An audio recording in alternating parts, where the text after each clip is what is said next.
Almost all the inventions and discoveries, they gave people control of the world outside. We learned how to control the other animals, the forests, the rivers, but we never gained much power over the world inside us. And this is the big change that will happen in the 21st century. Powers we are gaining is power over the internal world, to re-engineer and manufacture bodies and brains and minds. I think Earth will be dominated by entities which are more different from us than we are different from Neanderthals or from chimpanzees. Do you feel that you maybe sometimes you underestimated the human spirit? I mean, from late 19th century, maybe from Freud, they tried to explore your psychology. And also Virginia Woolf said the human spirit changed totally. But really change? You are right.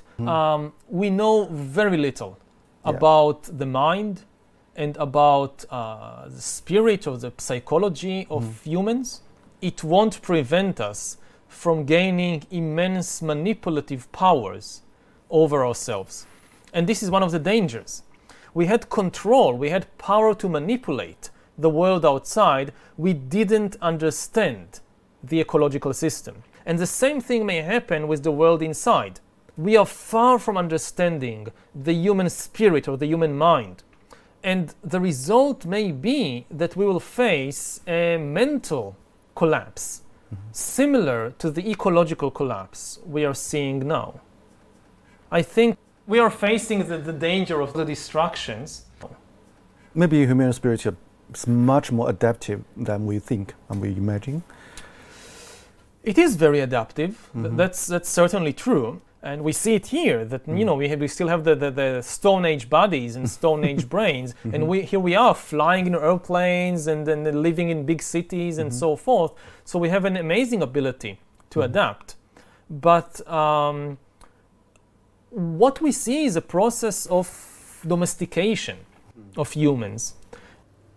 We adapt the abilities that the economic system needs from us, the political system needs from us, but we neglect many other potential abilities that are deteriorating. This is what happened to the other domesticated animals.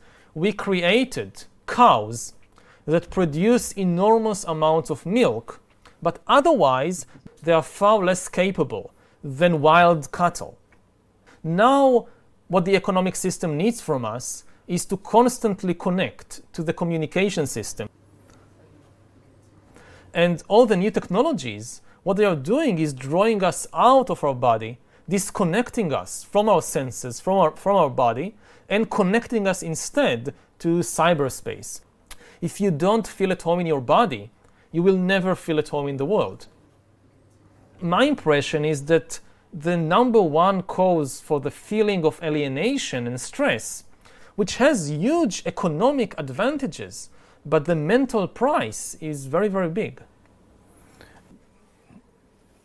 For hundreds of millions of people all around the world, 我觉得我很不喜欢那种简化历史的那种方式，简化所有的事情，把它变成几个 point。但更让我沮丧的是，它太庞杂了，我也不知道怎么反驳它，很沮丧。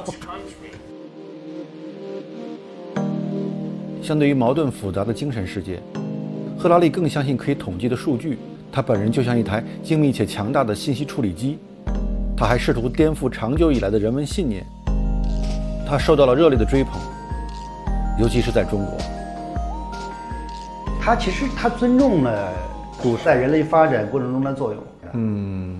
他的观点不就是说，进入工业社会之后，宗教这个故事已经讲不下去了，才出现了人文主义嘛，对吧？在未来讲是说，人文主义也讲不下去了，也就是人类需要新的故事来把自己的存在说圆了嘛。14年出版之后，什么日开始意识到这个书卖的真是很好了？如果我今天在这说，当然我就认为它能卖，我就想好了，这都是吹牛的，事后马后炮，对吧？一开始推他的人并不是说历史学界的人，一开始推他的人，您猜都猜不到，是创投圈。我这个好像印象里，创投圈的广泛推荐，几乎就是无人不谈嘛。所以其实一本历史书被那么多的能赚钱的人或者正在赚大钱的人推荐，那么不挣钱的人、挣小钱的人肯定得趋之若鹜啊，说这里面一定藏着什么秘密呢？那实际上什么意思呢？我觉得这个赫拉利的人类简史通过一些似是而非的线索，用这个故事来强调了人类的协作能力，虚构能力，共同想象力是这个人类统治这个星球的一个基本的一个大逻辑嘛。他谈的这个事儿，在过去企业界就一直有这个东西，在企业内部应该被叫做为企业文化和愿景，对吧？就这两件事儿嘛，对吧？但是书买回去看的人这么多，在线知识付费打开率只有15%，其实图书打开率更低，书的完阅率其实可能不到2%，但是它就是因为我有了，并且我知道大概是什么意思，在饭桌上或者在某些场合下可以聊一聊，大家在这里面找到了身份的认同，就是说我们是这一类人，我们关心我们怎么去塑造我们这个企业的共同想象力和虚构能力，我们的企业的愿景是什么样子的，然后所有人都在一起用某种似是而非的暗号在对接，说碰一下说我们是这一波人啊，没错，对，确认过眼神，我们是一波的哈，而且你创造了一种新的模式，对，这些企业家创业者明明都不读书，然后都喜欢讲宏大的历史，都上来就人类开始演化，对，讲就是用一种似是而非的知识把他们都笼罩在一起，他们也自我感觉很良好，对，实际上是对于未来的这种窥探欲望太强烈了，都希望弯道超车，希望赢在起跑线，凡事预则立，不预则破啊，就是大概这意思。我再给您回溯一下啊，它不仅仅是这本书上表现出来中国人对于未来学的热情，从上个世纪80年代这个70年代吧，莱兹比特的大趋势就比美国卖得好，然后尼格罗庞蒂的这个数字化生存，然后到 KK 的失控，哪一本书都是这样。因为突然在一本书里面挤下了他认为的所有的知识，寻找一个单一结果、单一答案的方式。对于赫拉利的这种热捧，其实都是这种力量在驱使，他就有点求神问佛的那个意思。就是我告诉你是什么，你就这是你的答案。他不强调批判性的思维，对，批判性的思维是不够的。我突然想起他是为什么让我不舒服？他某种意义上看起来很庞杂，但他其实提供了一套有点封闭的历史观的。对，它不是因为历史本身是开放的嘛？因为我相信历史是开放性。对。但是开放性对于很多人来讲是太难以接受了，这个事情太麻烦了。对，一个封闭性的线对它是很重要的，对很多人。用赫拉利的观点来说，我比较认同的就是，技术的高速发展，它解决了很多就所谓的那个无用之人的基本需求。也就是就像那个超级玩家嘛。对，就可以沉迷在那个世界里面，在那个世界里面，对，它满足了一大部分的需求。在你的世界里面可以定义，你可以玩各种游戏，然后你在里面你说了算。其实现在已经差不多发生了。对，它已经发生了，在那个巨大的这个技术推动的这个浪潮下，那一批人就变成了无用之人。他只是负责消费的，他也不创造，而且超级人变得更强了。然后技术的赋权和赋能让那些人变得更强。赫拉利这个事情这种暗合是契合了他这种东西。倘若你对于未来学的谱系有所了解，你会发现奈斯比特的所有预言之前都有人做出阐述，但奈斯比特的判断更绝对，语言更通俗。他知道如何将杂乱无章的信息拼接在一起，创造一些朗朗上口的新词汇，然后用动情的不容置疑的口吻大声讲出来。他传递的不是思想，而是概念。他不鼓励你展开独立思考，而是要让你有原来如此的顿悟。As a historian, most of the insights you gain by looking at how things changed in the past. But then once you understand the mechanism of change, you can use this understanding to try and say something about the future. How do you evaluate your own visionary capability? I hope they are good. I think history is really the study of change. Yeah. Historians, their speciality is to study how things change in the world. I mean, it's so funny or very paradoxical. You're trained as a historian, but people ask you like you are a prophet about future. So how do you think about it? Now, of course, and I try to clarify it, but people don't always want to listen. I try to clarify it that I'm not a prophet. I'm not making predictions. Nobody knows what the world would be like in 30 or 50 years. It's impossible. Now, many people read your books because they want to survive in the future. Yes. It's become a new social Darwinism. So how do you react to the, I mean, they are reading this is one of the problems of writing books and being an author, that you have no control of the way in which people read your books. Yeah. And I see it in many cases, like I write a passage in an ironic tone. For me, it's obvious that this is irony. And I think everybody who reads it will understand. I don't mean it seriously. It's just an irony. They didn't get it. And they don't get it. I mean, they read it in a completely flat and serious way. And they understand exactly the opposite of what I intended. So when you were on the stage, you talk about this. So you feel strong alienated from the reality? So it sometimes happens with some people, and you just have to accept that. I mean, there is no way to write something that people will always understand. You think about, I don't know, say the Bible. So you have Jesus coming and telling his disciples, if somebody slaps you on the cheek, turn the other cheek. And you should have only love for all people. And somehow people read this and they burn heretics and they start religious wars. I mean, how, if it's possible to get from Jesus to religious wars, then people can just, do with texts almost anything they like. Okay. I mean, again, I don't try to predict the future. I try to point out different possibilities, and I hope that, like Huxley, I'm offering an interesting vision. Yeah. Okay. Do you mind people call you guru? I don't like it, but I have no control over them. Okay. Hope to see you in Israel. Maybe we are maybe plan to go there to see you there, Israel. Yeah. Thank you. It was a very interesting. It's not the usual questions. Yeah, we should talk more maybe next time. Okay. Take care. You too.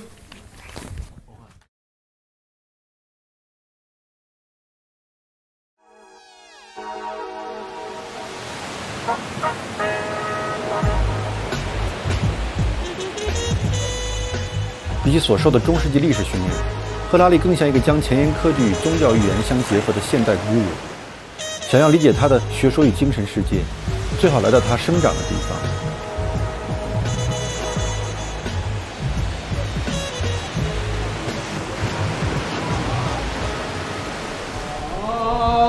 爱你中国，我爱你中国。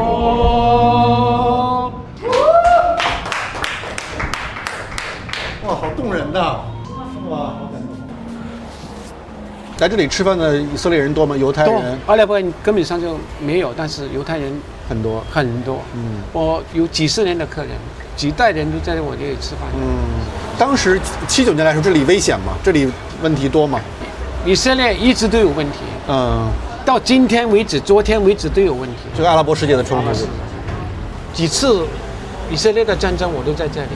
1982年的是打黎巴嫩，对，那个时候打黎巴嫩的时候，很多人美国来的，其他国家来的犹太人，他们在街上里被挡，然后就有车子把他们送走，送到前线去。我问他们我自己愿意来的。这边也有自杀性爆炸嘛？很多，这个我亲眼看到的。在哪里？什么样子？这里39号。39号。这旁边那里。晚上也是爆炸了，他2个公交车啊。他等那个公交车到站的时候，这个公交车到站，那个恐怖事引爆，2个公交车的人死伤很多人。他爆了以后，还有第2个人看到你们很多人在这里，第2个人进来爆了。什么时候爆炸最严重啊？一直都有。我们都已经怕。现在是少一些了，是吧？没有了，根本上没有。现在没有了。就因为建那个墙，是不是？是，很有效，是吧？有效。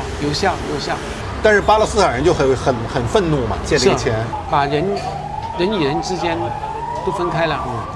以前有圣经记载的时候是犹太人的地方，后来犹太人2000多年的时候，他们这人就散掉了，逃到全世界的地方去了。以后阿拉伯人进来这里，生活了1000多年，他们也是当这里是他们的一辈子，他们的家，所以我觉得应该有和平的一点，大家都应该互相体谅一下，大家互相残杀，这不是一个好的解决方法。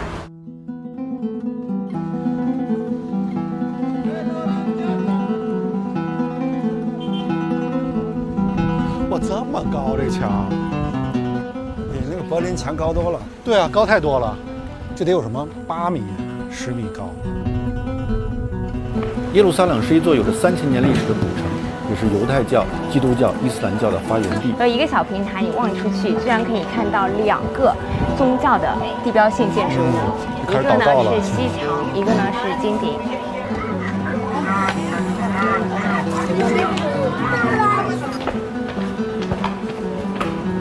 与耶路撒冷相距1小时车程的特拉维夫，却是一座引领世界科技的现代都市。我相约赫拉利在这儿再次见面，我很好奇，如此复杂的环境对他的影响是什么。Hi, see you again. Hello. Hi, see you again. See you again. Hey, how are you? How are you? Nice to meet you. So where to go? We need the car. Yeah, we are ready. Yeah. Yeah. Please. You know, I just traveled from Jerusalem, the old city. You see the different culture, different religion, and I mean very mixed culture, and lots of burden from history. Is there a kind of Israeli mentality? Could you describe it? As a tourist, maybe you go there, oh, it's very interesting, or you see all the old places, or this is where Jesus was, and so forth. But you live there, the amount of hatred in that place, it's like a nuclear reactor of hatred. You know, religion can be a wonderful thing, but when you live in Jerusalem, you realize that it can be a terrible thing. Yeah. How much hatred and anger. Ideally, a temple or a religious place is a place where you go in order to experience peace and harmony. If you go to a temple and you experience hatred and anger, then this is a dysfunctional temple. It's not working, you know. It's like going to a hospital and getting back even more sick. So Jerusalem for me is a dysfunctional temple.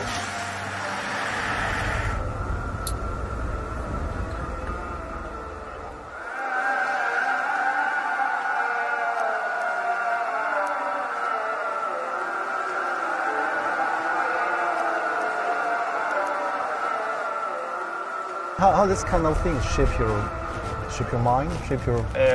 The influence on me of if this is what you ask, it obviously has an impact. I mean, if you live in a place like Silicon Valley, maybe you can have this kind of utopian vision of a world governed by science and by rationality and things like that. But if you live in the Middle East, it's obvious to you that you cannot escape this tension, because all around you people are killing each other because of their belief in fictional stories. So it's very clear to you that fiction is an extremely powerful thing. My house, the village where I live, is exactly middle of the way between Tel Aviv and Jerusalem. On the one hand, I'm very connected to this world of Tel Aviv. Yeah, modern technology, modern technology, world, high tech, all that. And on the other hand, very connected to Jerusalem with all the religion and mythology, and especially this is why I think much of my writing and scholarship is about this tension between the modern world of the 21st century and artificial intelligence and all that, and on the other hand, the still great impact of all these mythologies and fictional stories and religions. When did you notice the tension? When did you notice the hatred of religions and I think only when I left Israel and I went to do my PhD in Oxford, then I realized how much tension there is in the place. Or, you know, when you're born into it, you think, well, this is how the world is. And only when you go out, you realize, no, this is not how the world is. 为了更充分理解这个国家与赫拉利，我约了几位当地人闲聊。我的朋友王石正在以色列游学，他与我一同前往。零零七那个谍战片的这个行业，对。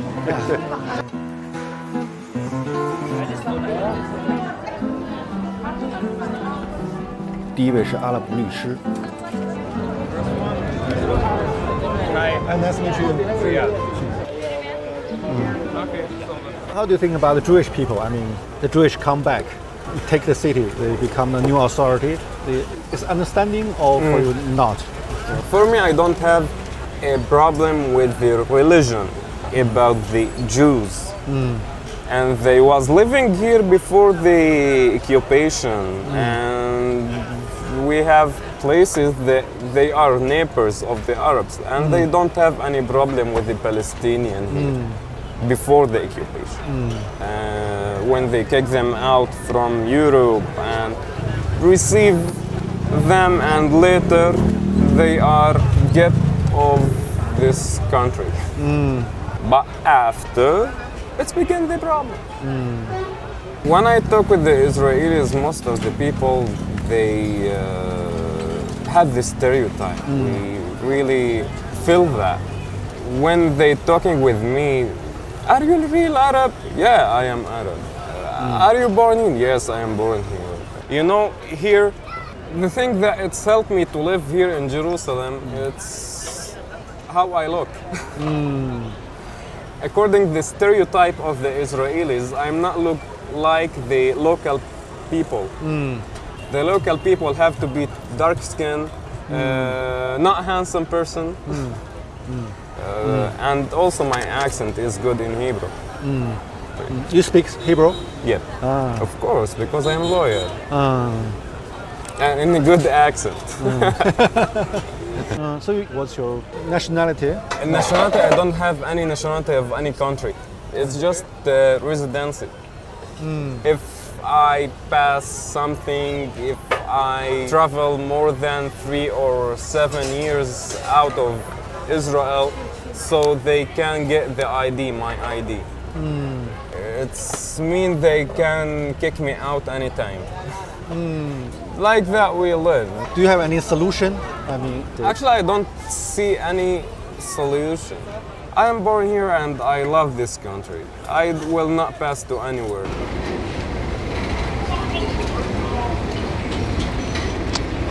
Forgot a car. Oh, it's okay. it's okay. It's okay.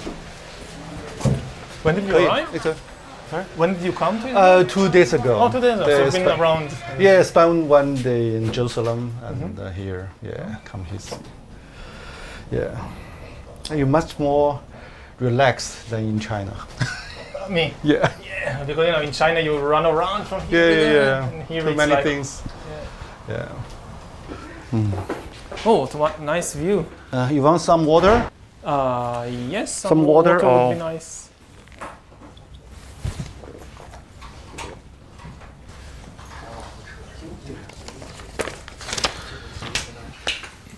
Tell me more about, your self-searching in Oxford, your life, your thinking, your mentality, how the change happened. Yeah. How the change happened. Yeah. Well, I went to Oxford to do my PhD on military history.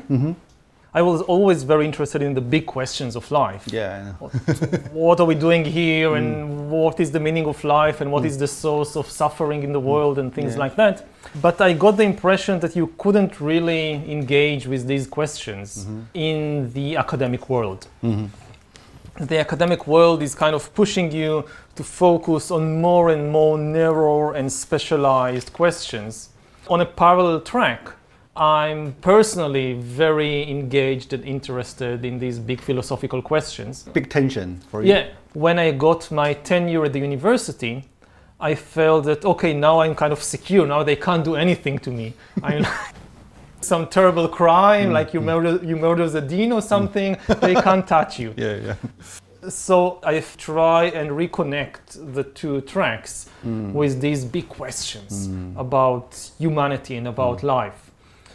I guess it was luck had something to do with it, but it was very successful.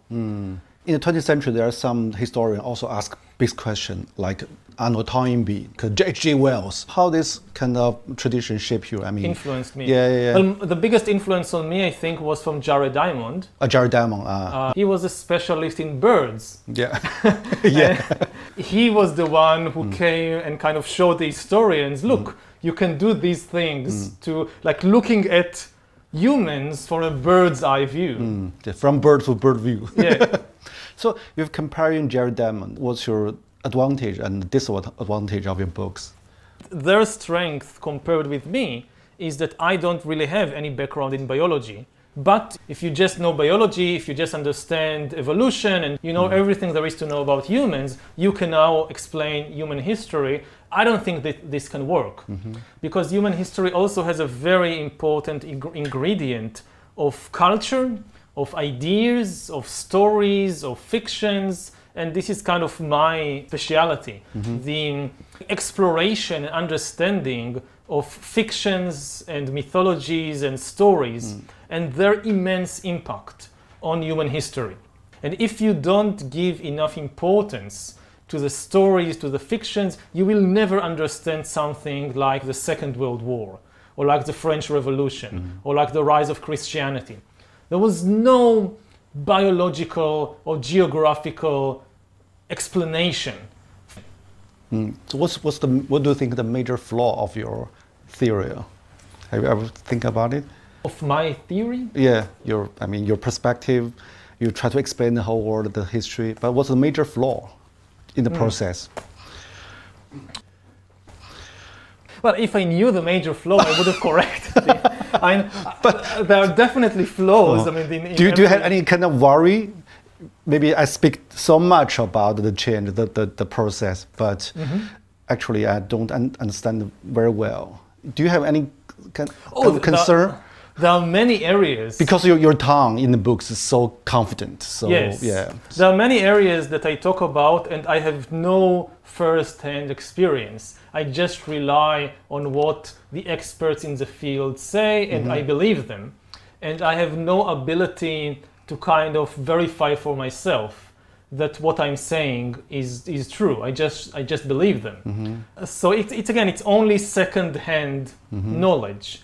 I read articles and books about artificial intelligence and what are the principles behind the program, behind the machine learning. So I trust that they are right. I hope that they are not kind of, making this colossal mistake and leading the entire world after them.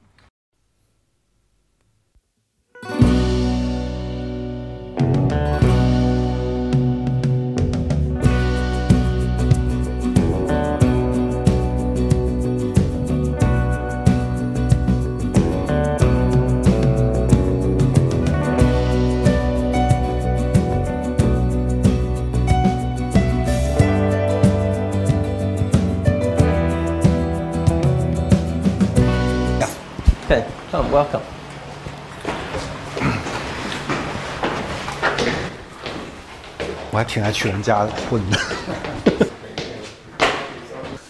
Welcome, welcome everybody. Maybe say something about yourself. You're from Dutch? Well, I am from a Dutch-German family, but I was born here. Nowadays I'm studying to become a rabbi, conservative rabbi. How could one be a rabbi?